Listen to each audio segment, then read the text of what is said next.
Hello friends, hello small kids. आज आपके लिए मैं लेकर आ चुका हूँ पर क्यूब एंड क्यूब रूट्स। किस तरीके से हम क्यूब एंड क्यूब रूट्स निकालते हैं, इसी के बारे में आज हम बात करेंगे। सबसे पहले क्यूब क्या होता है। Cube for a given number we define cube in X की पावर 3। वी डिनोटेड क्यूब को हम किससे डिनोट करेंगे, डिनोट एक्स की पावर 3। किसी भी डिजिट को हम 3 बार मल्टीप्लाई करेंगे तो प्रोडक्ट हमारा आएगा, वो क्या होगा, उसे that is called a perfect cube. जैसे हमने जस्ट लाइक एग्जांपल लिया, 4 का स्क्वायर हमारा 2 की पावर 3, तो 2 को 3 बार मल्टीप्लाई किया तो 8 आया। 3 को मैंने मल्टीप्लाई किया तो 27 आया। 4 को मैंने 3 बार मल्टीप्लाई किया तो 64 आया। तो इसे हम परफेक्ट क्यूब क्या कहते हैं, किसी भी नंबर को हम 3 बार डिनोट करते हैं एक्स की पावर 3 से, that is called a perfect cube. Perfect cube क्या होता है हमारा, a natural number is said to be a perfect cube, it is a cube of some natural number. जैसे 1 का क्यूब हमने ले लिया तो हम किसी 1 का क्यूब 1, 2 का क्यूब 3, 3 का क्यूब 9, 4 का क्यूब 64, 5 का क्यूब 125, से हम क्या कहते हैं, परफेक्ट क्यूब। अब ऐसा नहीं है कि हम जैसे A3 ले लिया हमने, that is not a perfect cube. हमने कोई भी डिजिट ले लिया या कोई भी नंबर ले लिया 31, that is not perfect cube. Natural number को ही हम क्या कह सकते हैं, परफेक्ट क्यूब कह सकते हैं। अब मोस्ट इंपोर्टेंट नोट, सबसे इंपोर्टेंट चीज क्या होता है हमारा, a given natural number is a perfect cube, it can be express as a product of triplet of equal factor. सबसे important, that is the most important point of chapter. सारा chapter इस पर ही डिपेंड करता है। Triplet of equal factor ही इस chapter पे, प्राइम फैक्टराइजेशन और ट्रिपलेट ऑफ इक्वल फैक्टर से ही हम प्रोडक्ट, यदि वो है, जैसे मैंने एक क्वेश्चन लिया यहाँ पर, एक एग्जांपल लिया 189, हमारा इसको हम सम का डिजिट करेंगे हम सारी को, तो इसका 987 118, दैट मीन्स 3 से हमारा मल्टीप्लाई होगा, डिवाइड भी होगा। 63 प्राइम फैक्टराइजेशन आ गया, 23 आ गया, 7 आ गया। तो यहाँ पर 3 के पेयर, 3 का तो एक बार पेयर बन गया, लेकिन 7 का कोई पेयर नहीं बना। इट मीन्स ये क्या है, हमारा परफेक्ट क्यूब नहीं है। अब आगे question, show that 260 is a perfect cube whose number is cube to 206। अब जैसे मैंने 206 का परफेक्ट क्यूब निकालना है मेरे को, देखो इसका हम सम करेंगे डिजिट्स का, तो ये 72 आ जाएगा, पहला यहाँ पे 24 आ जाएगा, 8 आ जाएगा, 4 आ जाएगा, 2 आ जाएगा। That means it's very simple, A triplet of equal factor. Triplet of equal factor यदि बन रहा है प्राइम फैक्टराइजेशन के थ्रू, तो आप ये समझ सकते हैं कि ये एक तरीके से हमारा परफेक्ट क्यूब है। आपको अच्छे से प्राइम फैक्टराइजेशन निकालना आना चाहिए। और मैंने कहा मोस्ट इंपोर्टेंट पॉइंट क्या है, ट्रिपलेट ऑफ इक्वल फैक्टर। यदि आप परफेक्ट क्यूब निकालना चाहते हैं तो ये लाइन अपने दिमाग में, प्राइम फैक्टराइजेशन अच्छे से आपके दिमाग में फिट हो जाना चाहिए। अब आगे बात करते हैं, हम नेक्स्ट स्लाइड पर बात करते हैं। अब यहाँ पर एक इस तरह के क्वेश्चंस भी आ जाते हैं कई बार हमारे, what is the smallest number. ऐसी कौन सी सबसे छोटी संख्या बताइए, by which 1323 must be multiply so that the product is a perfect cube. ऐसी कौन सी संख्या है जिससे सबसे स्मॉलेस्ट नंबर है, जिससे हम मल्टीप्लाई करने पर हमें परफेक्ट क्यूब प्राप्त आ जाए। तो 100, जैसे हमारा इसका भी यूनिट डिजिट 3 का आ रहा है, 3 से 3 2 3 3 9, 400 147 700 7। तो यहाँ पर जो 300 3 इंटू 3 3 7 इंटू 7, दैट मीन्स इसमें मैंने यहाँ पर अपना प्राइम फैक्टराइजेशन भी किया, तो यहाँ पर क्या हो गया, अपना एक 7 की कमी है मेरे पास। तो इसी 7 को हम लगाने के बाद ये कौन सा परफेक्ट क्यूब बनेगा, हमें कौन सी संख्या से मल्टीप्लाई करना पड़ेगा इसको, 7 से। इस तरह के कई क्वेश्चन दे रखे हैं अपनी एनसीईआरटी में भी। अब हम यहाँ पर इवेल्यूट दें इनको, परफेक्ट क्यूब एक्स की पावर 3 को किस तरीके से हम परफेक्ट क्यूब देंगे, तो हम इनका प्राइम फैक्टराइजेशन करेंगे। 207 400, अब यहाँ पर हमारा 2 को 13 लिख देंगे, 13 को कैरी करेंगे हम, तो यहाँ पर अपना 7 हो जाएगा और यहाँ पर 2 हो जाएगा। अब यहाँ पर कितना होगा अपना 6, फिर अपना यहाँ पर हासिल करेंगे 8,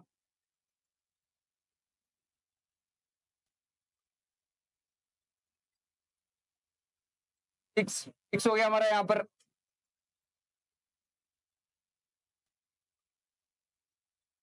6 हो गया हमारा यहाँ पर, 8 हो गया, और यहाँ पर हमारा ये हो गया, हो गया। प्राइम फैक्टराइजेशन करेंगे इसका 3 4 3। अब यहाँ पर हमें दिख रहा है ये जो मल्टीप्लाई होगी हमारा 4 3 3, तो यहाँ पर ये 3 से तो मल्टीप्लाई नहीं हो रहा, नहीं 3 से डिवाइड हो रहा है, ये 3 से डिवाइड नहीं हो रहा, 2 से भी डिवाइड नहीं हो रहा हमारा ये, क्योंकि इसका सम यूनिट डिजिट है जो ऑड है। तो अब हम यहाँ पर क्या करेंगे, या तो 6 से भी नहीं होगा क्योंकि 2 3 का प्रोडक्ट फैक्टर तो नहीं है। अब हम इसको 7 से करेंगे, 7 करेंगे तो 7 इंटू 15 मेरा 315 होता है, मतलब ये 49 7 से मल्टीप्लाई हो जाएगा, 7 से डिवाइड हो जाएगा, फिर ये 7 से डिवाइड हो जाएगा। दैट मीन्स ये क्या है हमारा 2 इंटू 7। हम इसका जब ट्रिपलेट ऑफ इक्वल फैक्टर बनाएंगे तो क्या प्राइम फैक्टराइजेशन की 2 इंटू 2 7 इंटू 7 तो 7, इसका मतलब अब 2 और 7 को कॉमन लेंगे हम, ट्रिपलेट ऑफ इक्वल फैक्टर बन गया ना हमारा, ये ट्रिपलेट ऑफ इक्वल फैक्टर बन गया। दैट मीन्स ये 14 का हमारा किसका हो जाएगा, परफेक्ट क्यूब। हम एक और एग्जांपल करके देखते हैं अब।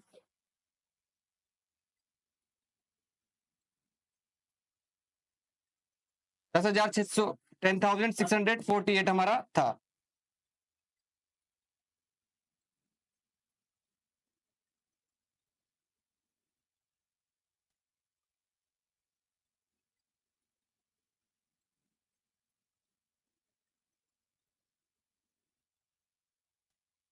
अब आपने क्लास 6 में पढ़ा होगा, तो हमारा ओड और इवन जगह पर हम डिजिट करते हैं तो वो संख्या 11 से डिवाइड होती है। तो यहाँ पर हमारा इन दोनों का योग बराबर है 11 और 3, और ऑड स्थानों पर, और 3 + 1, मतलब दैट मीन्स ये किससे डिवाइड होगी, हमारी 11 से डिवाइड होगी। तो ये हमारे लिए बहुत आसान हो गया। 11 मतलब 11, 11 1 जा 11, 2, और फिर ये 2, फिर यहाँ से फिर ये 11 से हो जाएगा 7 हो गया हमारा। तो ट्रिपलेट ऑफ इक्वल फैक्टर निकल कर आ गया हमारा। ट्रिपलेट ऑफ इक्वल फैक्टर क्या निकल कर आ गया, कि जो दूसरे क्वेश्चन का हमारा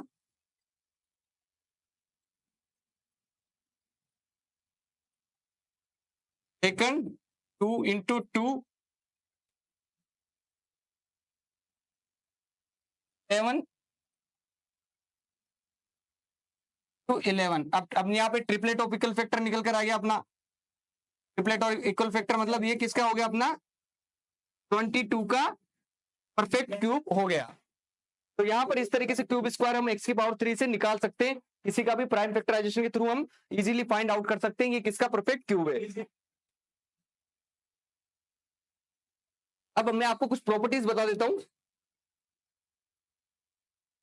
किसी भी पॉजिटिव नंबर का क्यूब क्या परफेक्ट क्यूब क्या होगा, जैसे मैंने 3 इंटू 3 क्या होगा, ये पॉजिटिव ही होगा। और किसी भी नेगेटिव नंबर का क्यूब क्या होगा, हमारा नेगेटिव ही होगा।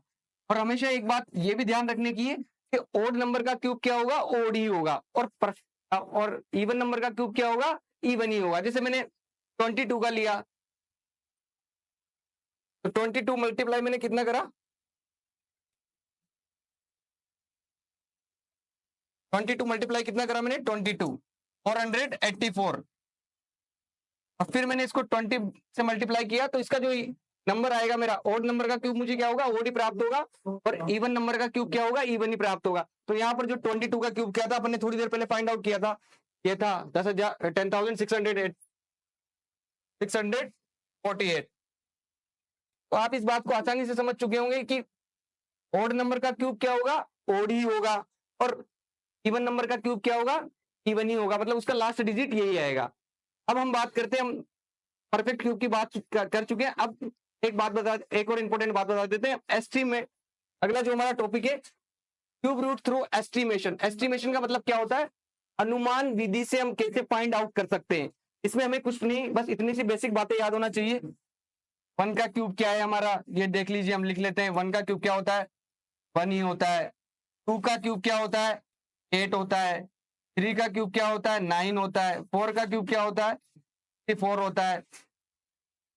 5 का क्यूब क्या होता है, 125 होता है। 6 का क्यूब क्या होता है, 206 होता है।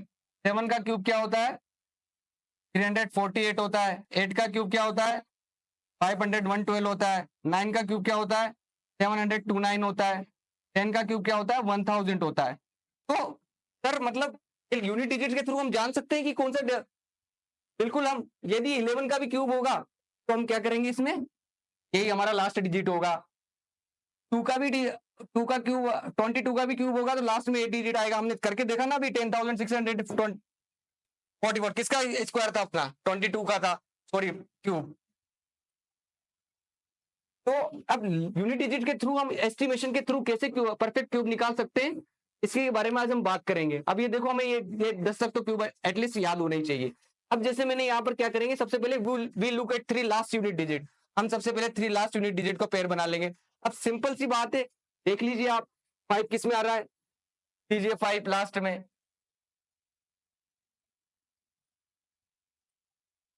अब हमारा जो रिमेनिंग पॉइंट है 857। अब आप देख लीजिए, फिर look at the forward digit. अब हमें फॉरवर्ड डिजिट्स को देखना है और फिर हमें क्या देखना है, it comes to between which cube, किन क्यूब के बीच में आ रहा है। छोटा होगा तो हमें छोटा ले लेना है और बड़ा होगा तो बड़ा करके देख लेता हूँ आपको। 857 हमें फॉरवर्ड आगे के अंक डिजिट देखने हैं।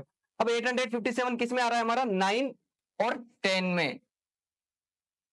अब ये 9 हमारा 9 से नीचे आ रहा है, 10 से नीचे तो 9th आएगा यहाँ पर। कौन सा आएगा, छोटा है यहाँ पर तो 9 आएगा। और डिजिट यदि उससे ऊपर चल जाता तो फिर हम उनके बीच के लेते, तो हमें कौन सा लेना है, छोटा डिजिट लेना है। इसी तरीके से हम लास्ट देखते हैं। अब 6 किस में आता है हमारा, 6 के क्यूब में ही 6 आता है तो 6 लिख लो यहाँ पर आप। अब आप देख लो 175 किस में आ रहा है अपने, किसकी रेंज के बीच में आ रहा है। 170 अपना किसका आ रहा है, 5 और 6 के क्यूब के बीच में। 5 का क्यूब कितना होता है अपना 125 और 6 का क्यूब कितना होता है अपना 260। ये छोटा है हमारा तो छोटे डिजिट का ले लेंगे हम। ये किसका डिजिट क्यूब हो गया, परफेक्ट क्यूब हो गया अपना 5 के में और 6 में आ रहा है तो ये 5 हो गया। के ऊपर तो जान नहीं रहा है, एस्टिमेशन के थ्रू भी हम बड़ी आसानी से निकाल सकते हैं। अब ये भी यहाँ पे भी इसका 3 डिजिट 5 है तो 5 लिख दो आप यहाँ पर। और ये 911 किस में आ रहा है हमारा,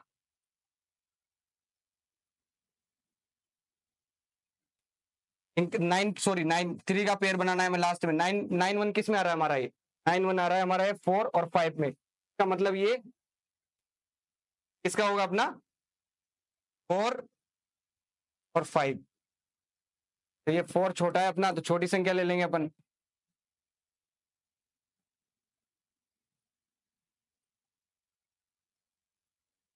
यही था हमारा परफेक्ट क्यूब और क्यूब और क्यूब एंड क्यूब नट्स। और कोई भी क्यूब और क्यूब नट्स में कोई ऐसा क्वेश्चन हो जिसमें आप कंफ्यूज हो रहे हो तो आप मुझे बताइए, हम उसको सोल्व करेंगे। हम पढ़ाई के बेसिक कॉन्सेप्ट्स, ऐसे क्वेश्चंस जो बच्चों से बन नहीं पाते, इसी के बारे में हम ये अपना ओलंपियाड का एक हमारी एक सीरीज है, आप इसको देखिए और सपोर्ट